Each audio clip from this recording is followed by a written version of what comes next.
Hey, good morning, everybody. Chief Meteorologist Brad Panovich. Welcome to the weekend, the first weekend here in the new year. It is cold, and cold is the story, but we've got some winter weather threats to talk about. The first one, more of an ice threat for the mountains and foothills. This is not going to be a snow event for even the mountains. It's mainly going to be ice or sleet or freezing rain. Everybody else, a cold rain, but it's really setting the table for a really cold week ahead. So let's get right to the pattern.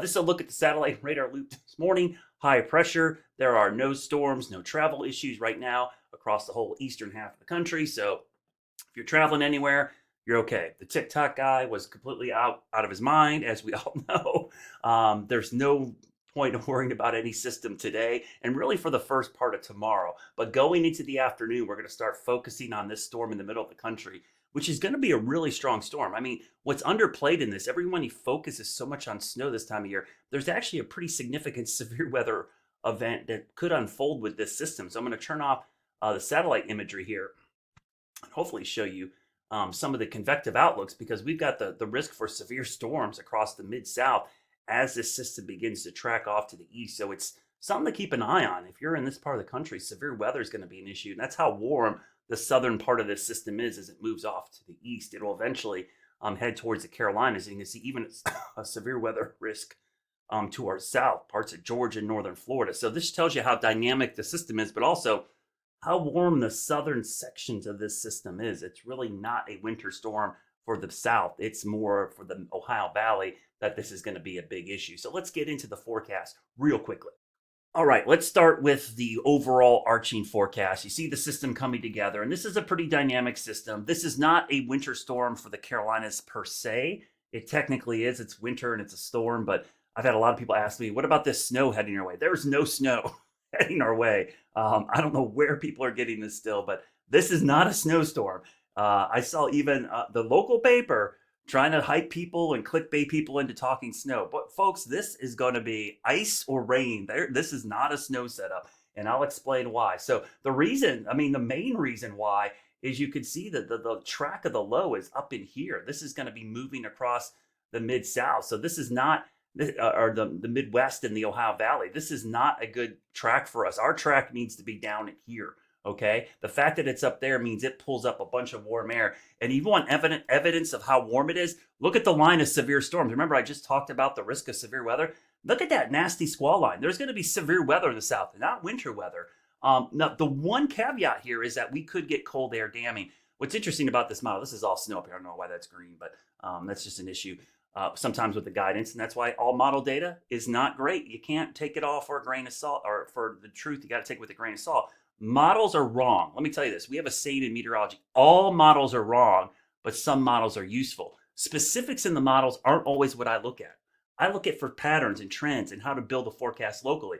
So knowing the track of the low, the individual parts and pieces, that's where the expertise comes in here. So what we know is we've got really cold, dry over. If you go outside today or anytime this weekend, it's cold and dry out there. That cold and dry air is going to get trapped at the surface. So some of this moisture that comes in, it's actually going to be warmer above our head. So if you go up to 5,000 feet tomorrow, it's going to be about 4 or 5 degrees warmer than it is down at the ground. That warm air means it's going to be rain above our heads, falling into a colder layer. Now, if that layer is cold enough, sometimes you can refreeze the raindrops to a speck of ice, and it hits as ice. That's sleet. Think of the difference. Sleet is like sprinkles, okay? Freezing rain is like glaze. It comes down as liquid and freezes after the fact, okay? So we could see some sleet at the beginning, but eventually it's going to warm up enough that it's just going to become rain. And why is that? Well, to see big ice storms, you need to have high pressure up here continuously resupplying the cold air. I could get into the science of this, but freezing rain, it's a self-limiting process. Basically meaning when things freeze, they release heat into the air. So as things freeze, the air will slowly warm up above freezing unless you get a constant supply or refreshing supply of cold air at the surface. We don't have that. So eventually the cold air gets used up by this process, this latent heat release that's going to be going on. So eventually we'll see this change to all rain, but there will be some pockets of cold air trapped in those typical spots. And you can see them. It's the eastern facing slopes, the Yadkin Valley, Upper Burke, Caldwell County, Wilkes County, eastern Avery, Ashwaubenon. That's going to be ice. But this is all mostly just a miserable cold rain, which, by the way, if you live in the Carolinas, that's your atypical winter storm, right? freezing cold rain. I joke sometimes these are underperformed or underdeveloped rain snowflakes, but it's rain. It's gonna be pouring Monday morning as this moves through, and you can see heavy rain through about the middle of the day, then it dries out. So not a great Monday morning, even without the ice. It's going to be rain. Now on the backside, there is a little bit of wraparound snow that will affect the mountains, and there's been this hint that maybe there could be a few flurries along the Tennessee Virginia border, but I'm not buying it. So let's show you where we're expecting issues right now. I'm going to back this up here. This is where we currently have our watches and advisories. Winter storm watch up, which means conditions are favorable for winter weather. Remember, that does not always mean snow. It means ice. In this case, it could be ice, sleet, freezing rain, or some mixture. So when you think winter storm, think of all those things, just not snow. So winter storm watch there, winter weather advisory here. Now remember, this is an important fact. A winter storm watch can be upgraded to a winter weather advisory. Winter storm watch is the lowest of the low. The next up is winter weather advisory. The next up from there is winter storm warning. And then if you want to think about it, what's up above that? Blizzard warning maybe, right? But yeah, winter weather advisory is actually an upgrade from a winter storm watch. Do not think of that as a downgrade. It just means the amounts are smaller than they are for a warning, right? So we have a winter storm watch up, and this is for ice, okay? What's the problem here? Well, we're going to have Sunday night, really probably starting Sunday afternoon in the mountains, through Monday morning, rain and ice. Ice for the mountains and foothills, rain for everybody else. Slow going on a Monday morning. Gosh, rain just sucks in general in the morning commute. Everyone's back to school and work after the holiday, so you get the idea. So let's go into the details here. I'm going to move my head, which is gigantic there.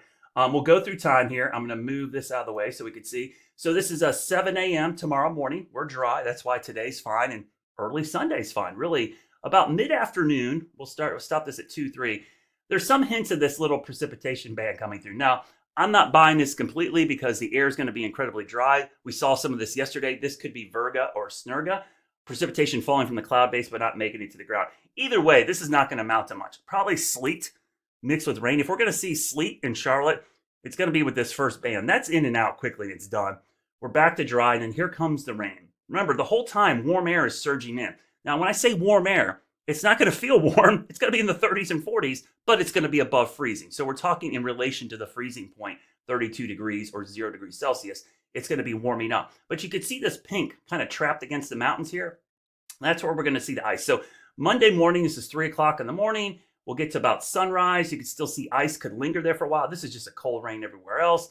And again, it goes into the early part of Monday and then clears out fairly quickly. And there comes some northwest flow snow. Could we see some flurries on the backside? Sure. But again, impact close to 0. So that's kind of the timing. So let's look at the amounts, right? How much ice are we talking about? These specific areas that I would focus on are the eastern facing slopes. So Jonas Ridge, Pinola area, Linville Gorge, Upper Burke County and Caldwell County as you go into Blowing Rock, Wilkes County, North Wilkesboro to West Jefferson to Sparta to Mount Airy. This is typically the area that sees ice. And there will be a few spots here like Black Mountain area, possibly Mount Mitchell, and then some areas around Asheville, not maybe in Asheville in the valley, but the mountains around. And again, even in the South Mountains, you could see some, the Porcupine Mountains up there. There could be a few spots here and there or the brushies where you see some ice in the elevation areas where there's cold air traps. So those are kind of the areas that we're thinking about for icing. And this is where I expect the highest impacts. These areas on these eastern facing slopes, you can see around Black Mountain, Old Fort area, north of Marion there, heading up into Upper Burke, Upper Caldwell, parts of Wilkes County, Sparta, Mount Airy area. So those are the areas that I'm kind of focused on for the potential for this ice. Now, real quickly, before I leave you, I do want to hint at one thing. Late next week, the pattern's still there, folks. I know some of you say, I got snow in my app. Folks, there is still a pattern that is favorable. There's no specifics, right? We're talking next weekend. The pattern is still favorable for the possibility of some wintry weather. And let me show you why.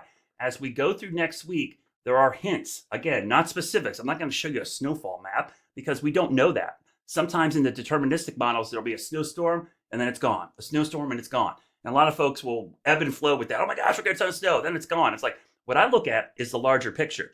What is the overarching picture? So if we go into late next week, look at this. We've got a northern branch piece of energy right here over the Great Lakes. We've got a southern branch right here. Okay, they're both there. They're showing up in the models. At certain times, the southern branch breaks off and doesn't sync with the upper branch, and we don't get phasing, so we get a weak system. But if these two should hook up and become a larger storm system next weekend, we could have next Saturday, Sunday, maybe something brewing. Again, it's ebb and flow here. We're still a week out. So don't, if you're a snow lover, people are like, Brad, you're Scrooge, you're 10, there's nothing going to happen. I'm telling you right now is the pattern is there, right? I use this all the time. This is the story. The pattern is there. We just don't know if it's trending up or down. So stay tuned. As we get closer, I'll let you know if it's going to trend up or down, if we're going to see wintry weather. But there still is a favorable pattern with the cold air in place next week. But we've got to focus on this first storm first, which means ice Sunday night, Monday morning from the mountains and foothills. Please stay weather aware for that. We'll post more about that possible storm or the pattern at least next week as we get closer. Let's get through the first storm first.